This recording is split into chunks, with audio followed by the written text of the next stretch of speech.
Welcome to Legal 123s with ByrdAdatto. Legal issues simplified through real client stories and real-world experiences. Creating simplicity in 3, 2, 1. Well, welcome back to another episode of Legal 123s with ByrdAdatto. I'm your host, ByrdAdatto, with my co-host, Michael Byrd. As a business and healthcare law firm, we meet a lot of interesting people and learn their amazing stories. This season's theme, Brad, is unintended consequences. We sometimes find ourselves in a situation that can be traced back to a seemingly inconsequential or unrelated decision. Yeah, Michael, I'm real excited to bring on our second guest of the season. But before we do, I thought we could do a deep dive as to where our guest is from. Oh, you just want to dive right in and get into Australia talk? Yes. Okay. Yes. All right. I find it very fascinating. The population density is just fascinating to me. For those who don't know, most of the people in Australia are crammed in the coastal cities, while the rest of the continent pretty much is practically empty. Yes, we had a lunch a few weeks ago with two other Australian friends, and they did share this fun fact, and of course, you just adopted it as your own, yes, like you always do. Yes, obviously. All right. Yeah. So after the lunch, I actually got kind of excited and I started reading about all the different cities and the different flavors they have in Australia. And I do want to visit, so full disclosure. And if I do, I've decided at least I have to visit both Melbourne and Sydney. Sydney is known for their beautiful beaches and their obviously iconic opera house. And Melbourne is known as like more of the artist vibe thing going on over there. Well, Australia is definitely on my bucket list as well. And I'll have to say, going to the Australian Open tennis tournament is when I would want to make that happen, because that's on my bucket list as well. Any other fun facts you have on Australia before we bring in the expert? Obviously, the wildlife is crazy there, but I mean, the kangaroos alone just fascinate me. They seem super cool. And then this article I started reading about talks about how these kangaroos are known for stealing tourists' bags, especially if they have snacks in it. Mm. So I thought that's pretty funny. And then I started really wondering, is the boxing kangaroo a real thing, or is that just something you see in cartoons? Well, I've seen some YouTube videos that make me want to encourage you to try it out. I don't think I'm falling for that, because I don't trust you with that statement. I could see myself losing badly to a little kangaroo, and you would just probably watch that over and over again. That's true. Yes, Brad. Any other Australia fun facts? Yeah, I think the last thing that fascinates me is the Great Barrier Reef. I mean, it's so unique in the wonders they have there. I'd love to go scuba diving or snorkeling there, especially just the vibrance of all the different fish they have there. I hear it's incredible. And of course, you have this desert, and then you have this great reef, and then of course the giant great white sharks. I'll hear the Jaws theme music the whole time I'm snorkeling there, but hopefully I'll survive well. Okay, good. Well, I think it's time that we bring our real-life Australian guest on. Okay. What do you think about that? Yeah. Okay. So joining us today is Cameron Atlas. A little background for him. In 2002, Cameron left the farm he grew up on in the Australian outback to chase his dreams of playing music. After a long journey and many countries later, Cameron now lives in Texas. He has written more than 300 songs. Is that more than what you've written? It is. Yeah. It's 300 more. Yeah, I thought so. Written about topics including purpose, resilience, courage, and overcoming adversity. His music has been heard millions of times across 195 countries. Besides his passion for music, he provides keynotes with a grand piano and acoustic guitar on insights on high performance, leadership, creativity, and innovation. And finally, Cameron also enjoys coaching and training founders, leaders, and family offices. And we're excited for Cameron to share his journey and the impact it can have on our audience. And really, I think you need it too, Brad. Absolutely. Yeah. Well, welcome. Hey, thanks for having me. I appreciate it. Well, we're going to throw a very hard question at you right away. Do you have a favorite city in Australia that you think our audience should visit? I mean, usually it is going to be the East Coast, Sydney, Melbourne, the couple that you mentioned. I really, really love Brisbane, though. My aunt and uncle were there growing up, so we spent a lot of time there outside of the time on the farm. So, yeah, the East Coast is going to be a good one because you get Brisbane, Sydney, Melbourne all in one hit. Awesome. Okay, cool. Well, Let's jump in. I'd love to start by having you tell us about yourself and your background and how you ended up here in the United States. Yeah, well, you alluded to a couple of those pieces. I grew up in outback Australia. It's a long way from any of the cities that we started talking about. The closest city was Adelaide, and it was about a 9-hour drive away. I had 11 people in my graduating class and had singing lessons over the phone because there wasn't a singing teacher anywhere near where I grew up. And, I feel like one of the major lessons I learned early on is that, growing up out there is that if you really want something, it's up to you to go and make it happen. No one's coming to save you. No one's coming to rescue you, right? Mm-hmm. And so, as you mentioned, I left in 2002. We still had, just saying, we had a kangaroo as a pet. So, oh wow, the boxing kangaroo thing isn't that accurate. It's there are very, very rarely that might happen, but yeah, she was pretty timid. So, but awesome. But yeah, I when I left, there was this moment that happened, how I got to the US. It came about a bit over 10 years ago, and I went through a breakup. It was a heartbreaking time for me. And I think the thing that was more confronting for me was that life just wasn't really where I wanted it to be at the time. And there were these two big questions. I'm a massive believer in the power of questions. And these two big ones I asked, what do you really want to experience, and are you really living? And soon after I sold everything that I owned, I went on this big journey around the world and staying in places with grand pianos in them as I went. And it wasn't until about 6 months into the journey there was this other beautiful question that I asked myself of, what haven't you done that you wish you had yet? It had been in this incredible journey so far. I'd already been coaching and training folks back in Australia and delivering talks, but I hadn't found a way of bringing the musical component to the talks that I delivered. And I had this answer straight away that day of, I really want to give a talk with a grand piano on stage. It was just this unfulfilled dream of mine that I'd had for a bunch of years. And I got booked for one in Australia 2 years earlier. And I think it was about 2 or 3 days before the event itself, the whole conference got cancelled. Oh no. And I was, I know, right? I was crushed. I was, this little boy from outback Australia finally making his dream come to life. And it's like, nope. And so there was doubt that crept in about, okay, maybe I just keep the two separate and I'll continue coaching and training, continue speaking, and then continue creating music over here. But I don't know, there was just something about that day in South America. I was in Argentina at the time, and it was just a moment of, like, if you really, really want it, go and make it happen. And so I just reached out to anyone who'd listen, and eventually stumbled across, after a bunch of rejections, stumbled across someone who gave me a shot. It was in Burlington in Canada. And yeah, there was 700 people at each of the events, 2 events on the same day, and opened up one, closed out the other. And it was this beautiful experience following that of, all right, if that's possible, I wonder what else is. And it's just fueled this creative drive to really challenge what's possible and help others do the same. And soon after, got my first work visa within the US, and moved here. And I've loved it here ever since. So.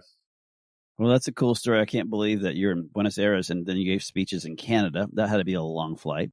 But I guess coming from Australia, you're maybe used to it. But going back to what Michael said in the very beginning of our show, our season, really the theme is about unintended consequences. And so can you share some decisions in your life that are some unintended consequences in your life, and what that led to? I think on both ends, there was this massive lesson that I learned, which was, at least, and this only over the last couple of years, that intentionality, discipline in the absence of intentionality can be a severe disadvantage, right? That you can be disciplined all you like, but if you haven't got the intentionality behind it, then that can impact in a negative way. And I've had both sides. On the side of deciding to sell everything that I own and go on this crazy journey around the world, like the positive unintended consequences of that. There was a TEDx talk I gave in Rome with a grand piano on stage, and this project with 40 people from 40 different countries around the world. That was wild. There was a National Geographic Explorer project that I got to go back to Colombia for. So there were these beautiful moments, and I had no intention of moving to the US at the time. Like that's what's crazy about all of this. I just had this vision of going and again, just challenging what's possible. I had some form of clarity, but not full clarity. And, as I started realizing from a speaking standpoint that I really wanted to do that, there was further clarity of, well, the North American market is by far the best speaking market in the world.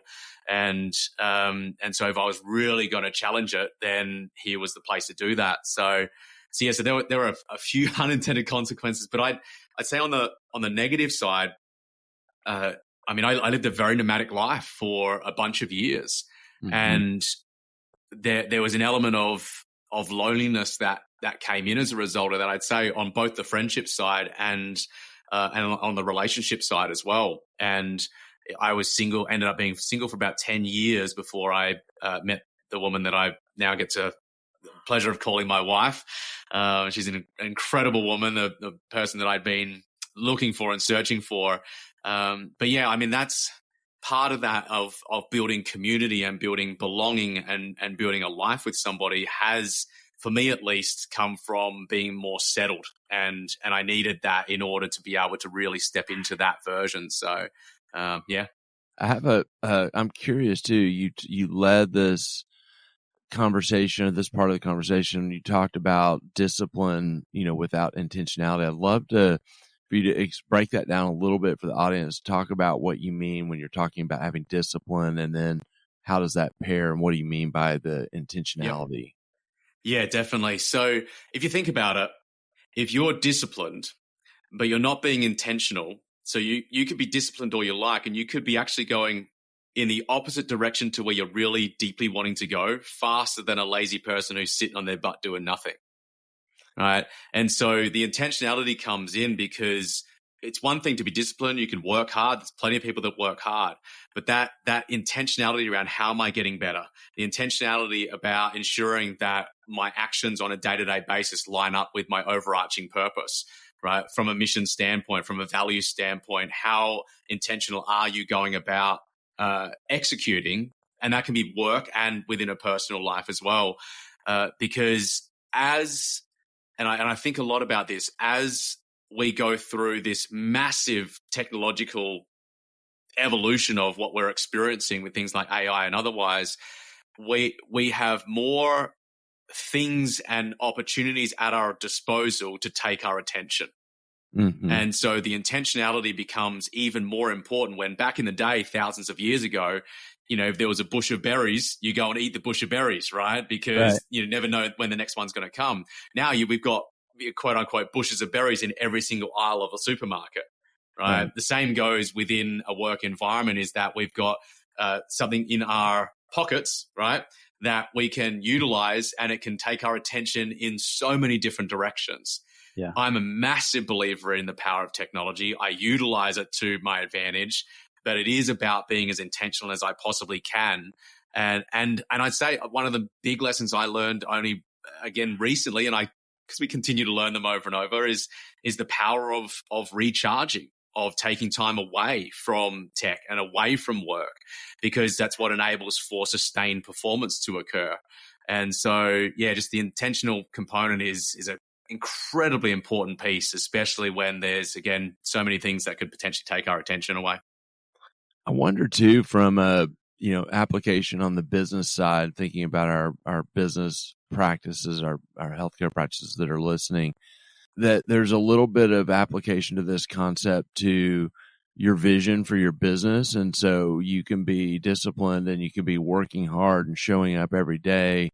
You might even be focused in your work, but if you don't know where you're going, the intentionality part of it, you could, to your point, be going the opposite direction, and someone that has no discipline may get where they're going faster. Is that a decent correlation? Exactly. And one of the things that I'll do with clients, and when I'm delivering talks as well, one of the things I often speak about is what I call a progress pulse. right? Which is asking these 4 key questions on a regular basis. What's working? What's not? What are you going to do about it? And what help do you need? Right? What's working? What's not? What are you doing about it? What help do you need? And you can utilize that in a personal sense as well. When it comes to, let's say, a relationship, you just soften the questions so it doesn't feel like a performance review, right? You don't want to be going into the kitchen and going, "Hey, welcome, come on into the kitchen table. Welcome." Close the door behind you, right? That's not going to go down too well at all, right? I'm not encouraging that whatsoever. But the structure of the questions really work because it enables you to, on a consistent basis, determine what changes need to be made, what tweaks need to be made, right? When it comes to you executing, if you've got a 12-month objectives, that's going to help to fulfill on the vision that you have, fulfill on the mission that you have. How are you going about executing on that? And is that leading you towards where you want to go? And being able to ask those on a regular basis with your team and within your own self as well enables you. The way I like to look at it is like a ship, right? If you're on a ship and you don't do an exercise like that on a regular basis, you can end up going so far off track that you've got to take a massive steering wheel and turn it a huge amount of effort to turn it back in the right direction again. That's going to take energy, time, effort, money, resources. Instead, if on a weekly basis, let's say, or a monthly basis, you're simply asking those questions, you're able to turn the steering wheel and say a 1%, 2%, 5% shift. And Kobe Bryant did this in an incredible way. He'd ask himself on a daily basis, did I get better today? Right. And it was never about becoming a masterful basketballer in the course of a week or a month or even a year. It was over the course of decades. And if we can be course correcting on a regular basis, that enables us to learn the lessons that we need to from the mistakes that we're making without having to go through unnecessary pain as a result of those mistakes. That's amazing. While you're talking, and Michael, to your point earlier, it's the idea of, and they call it the hamster wheel for a reason. You show up and you're super hardworking, but if you have no vision about where you're steering, you're just going in the same spot. And you can go as fast as you want, but you're not progressing. And that's kind of, I think, a great aspect to what you're describing. Absolutely. Well, I'm curious too. Talk to us about how you integrate music into your motivational speaking. So you had this big thing that seems like 2 separate skill sets, and you had this vision of bringing it all together. I'd love to hear how do you incorporate your music into your speaking? Yeah, it's been a wild journey because it's been a long process to clarify how to do it in a way. And the way I like to think about it is it's got to be unique, valuable, and classy, like all 3 of those together. Mm-hmm. You can be unique on its own, but if it's not valuable for the audience, then all it is like a gimmick that's, there's a piano that's on stage, so what? But if it's valuable for the audience as well, and then the classiness component to it, it's like it's going to be a grand piano or it's not going to be anything, right? So that feeling of creating a beautiful experience on stage. And so the 2 main ways, I mean, I've been writing for more than 20 years now, 25 years, and more than 300 songs. And a lot of those songs are about the topics that I speak about. So purpose, about overcoming adversity, about courage, about these different topics. And with that is the ability to be able to incorporate some of those lessons into the talks themselves. So I'll perform the song live, but I'll usually share either the story as to how it came to be. And an example is there's this song that I have called Worthwhile. We were talking a bit about intentionality before, and I wrote that at the start of 2020. And there's these 4 questions in the chorus of what will I become? Is that all I really love? What will I be giving up? And is that worthwhile, right? Mm-hmm. And so there are 4 great questions to ask ourselves, because life is a sea of sacrifice, and we are giving up things in order to pursue other things in business and in life. And so being able to determine, are the things that I'm pursuing worthwhile or not, is a key lesson. So that's what I'll do there, and then perform the song either on a grand piano or guitar. And then the other is utilizing music as a metaphor. There's so many parallels between leadership and performance and music. Like an example, when it comes to, let's stick on the intentionality side, right? When I'm on the piano, I can be playing this most beautiful piece of music, and I'm still playing less notes than I'm playing notes. Right. And so there's a huge lesson in what are you getting rid of? What are you removing? What are you letting go of in order to be able to fully focus on something, fully execute on something in a way that enables you to create some beautiful music, you know? So yeah, that's a couple of examples as to how I go about it. And I love as well, you know, when like if I'm delivering a keynote, I just got back from Nashville, for example, and custom wrote a song to finish off with that everybody sang along to and everybody's clapping along. So it gets that energy in the room as well. I find that from a collaboration standpoint and people feeling like they're part of the journey and part of the experience is a really cool thing as well. That's so cool. And, you know, Michael, I was thinking about him when he was talking about unique, value, and classy. I think we can come up with the first two, but we can never be classy, no matter how hard try. I mean, we have to, and I don't think we have the accent to pull it off either. I mean, I think that helps that you have the grand piano and you have an amazing accent. I can barely speak English and we're not classy. So both of our wives try to pull us away from the classless category. Yes, that's true. It's probably a struggle. They're very strong. The other thing I started thinking about that I love what Cameron did was he incorporated his passions together. So I thought we could change this podcast to incorporate just pure movie talk into the podcast. Just skip the law? Just skip the law. Oh, okay. Do you think that would work too? Well, we need a new audience, but yes. Okay. Yeah. Well, we need to watch some more modern movies. Yeah, and so Cameron, you're so diverse with everything you've been, hearing your background, and everything. I'd love to hear, and as you said, you're blessed to have all these different clients you get to coach. Why don't you share with our audience some of the most common challenges you see that your clients come to you with, as to what's the challenges they're seeing right now? Yeah. One of them is on intentionality. Is okay, what am I doing and what am I not doing? So that clarity of purpose comes first, because once I know and I'm clear about what the purpose is and why I'm doing what I'm doing and ensuring I'm doing it for the right reasons, that's a huge part of it, because then we can go about determining what you need to be executing on. Discipline is another massive one, right? And actually being disciplined in the areas that are needing to be disciplined on, right? So actually executing on the things that are appropriate. But also this, there's one that often comes up when working with somebody privately, which is, and I use the term going from outside in to inside out.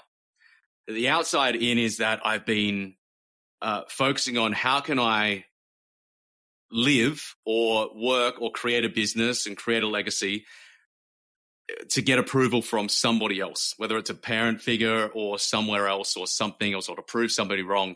And if we can switch that around to going inside out, where the drive can still be there, but it's coming from internal and it's coming from what really lights you up, because often the folks that I'm working with on a private side of things, they could be 40, 50, 60 years of age, for example, and they've been through and around a few times, right?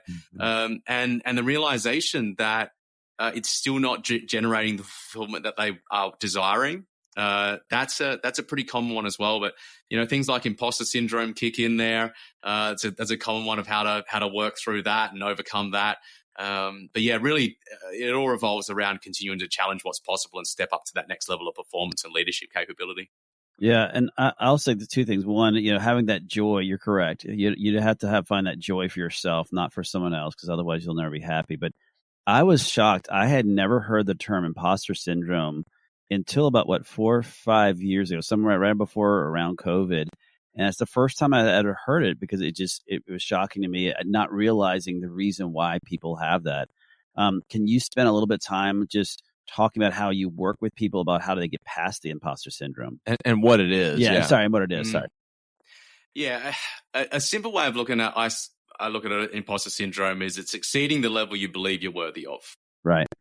Right, that you've executed something that has occurred. You might be have generated some kind of success, and it's exceeded the level that you unconsciously believe you're worthy of. Right. And so a couple of things with that. One is I have people celebrate that. Like, if you're not experiencing some form of imposter syndrome, then maybe you're not growing big enough, or you don't have big enough dreams. Right. Because you're maybe playing a little bit too small. So that's first and foremost. Second is that it's imposter syndrome tends to be one of these fears that many of us have. It's a universal fear at different times. So the fear of not being good enough, the fear of not being able to create what it is, or sustain what it is that you've maybe created so far. And so when it comes to that imposter syndrome, is continuing to level up what you believe you're worthy of, right? Mm-hmm. Continuing to generate data points. I had a great session with a client just yesterday, and we're talking about this exact topic. And it's about continuing to build what I call reference points. Reference points about how you are different to who you were before. Because we're basing our realities often based on who we have been. And that's, we go through growth, but our unconscious mind doesn't keep up necessarily, right? And so continuing to drive home what I call reference points, a structure for that is who I was, who I am, and who I'm becoming next. Right? Who I was, who I am, who I'm becoming. I distance myself from who I was. I align and align with who I am now, and I get excited and am inspired about who I'm becoming next. Right? And so the more distance that I can create between where I was and how I'm executing now, the more distance I have when I succeed, I have from a previous version of myself that was maybe less than. The more I'm able to drive home how I've been able to execute in this way that's aligned to the success that I'm having right now, and maybe then even aligned to who I'm becoming next, that's going to set me up for the mindset that enables for continued growth to occur. So there's just a couple little structures there. Amazing.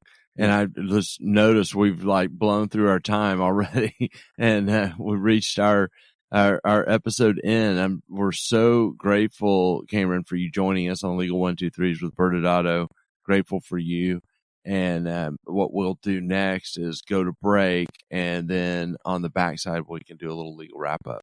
It's been a pleasure, guys. Thanks for having me. Many business owners use legal counsel as a last resort rather than as a proactive tool that can further their success. Why?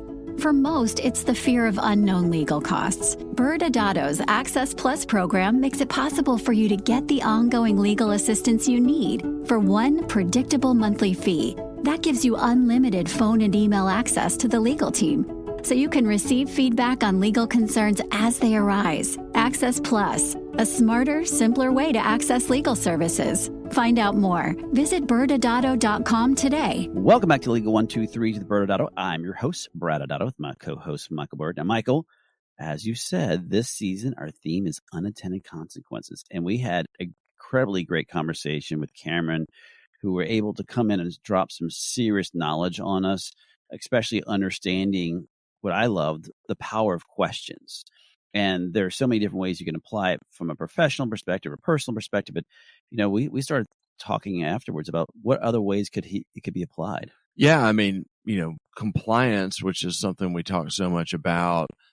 One of the key tools in a toolkit that you as audience members can use in your practice is implementing this question mindset when you are trying to make sure you're staying on the right side of things. And you can have this self-reflection question to know, when do you pick up the phone to call your healthcare attorney, or is there something that's happened? And then, of course, when we're interacting with our clients, we're asking these questions, has there been a change in your staffing? Has there been a change in law? Has there been a change in the services you provide that might, affect your business? And then another, series of questions we go through whenever you're looking at making a change to your business.